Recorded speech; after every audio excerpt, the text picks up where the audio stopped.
jiruuteenya jimaan hubadhu halaala rabbiin nu badhaase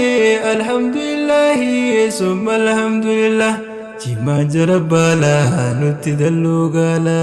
jimaan sitti baala nutti dalluu gaala jiruuteenya jimaan hubadhu halaala rabbiin nu badhaase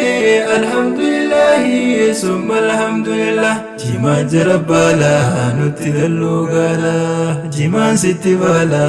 nutti dalluu gaala muka mukkeen irraa rabbiin fo'ee baase bu'aa keessa kaa'ee warqii nuuf taasise harargeen guddisee diinagdeen badhaase hojii hoddummeesse jimmaa arsii baalee shawaa hawwisiise soodii xiqqoo godhee hundaa'uu gayyaase misooma diinagdee harargee baay'ise muka isa jala bineensaa gabse summa alhamdulillah nuuf daa'imantii godhee isaan nu badhaase yarzuqu man yashaa jalla wa ta'ala jimaan sitti baala nutti dalluu gaala yaa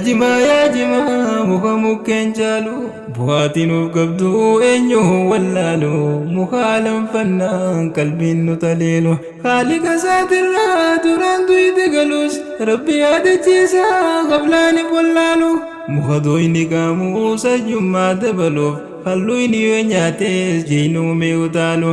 himma dabaan tuquu sawwii kan dabaluuf faallaa sakaraanaa jimaan keenya warqiin dubbiin siifaa galu faana dhahuudheesi waaheesaa wallaallaan jimaan sitti baala nutti dalluu gaala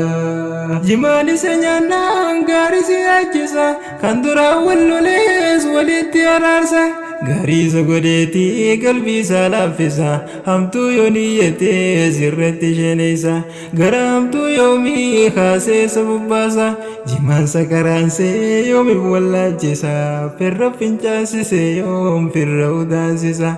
haadha obboleettiisaa yoomii wallaalchisa yaabuu rabbii jaanu dhiiftan nu dhiisa cubburran kaayinaa jimaa firraa dhiisa hin beeytan waaheesaa fatwaa qiirree dhiisa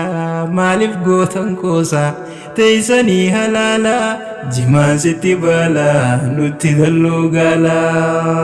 harargeedhaaf jimaan lubbuu kan daganne hundi jiruu teenyaan akka qoosaan goone naannuma hundaa'uu bu'aan saanan kanne hojii dhabaa meeqaa suuree hojii kanneef miskiina karaarraa warra uumaan qabne harargee baraa jimaan taane gaarii baasuudhaan hundaa'uu dursine tullaaba homaatam jimaadhaan barsiifne naannuma hundaafuu barsiifne raabsine diinii diinagdeedhaan moosifne wallaala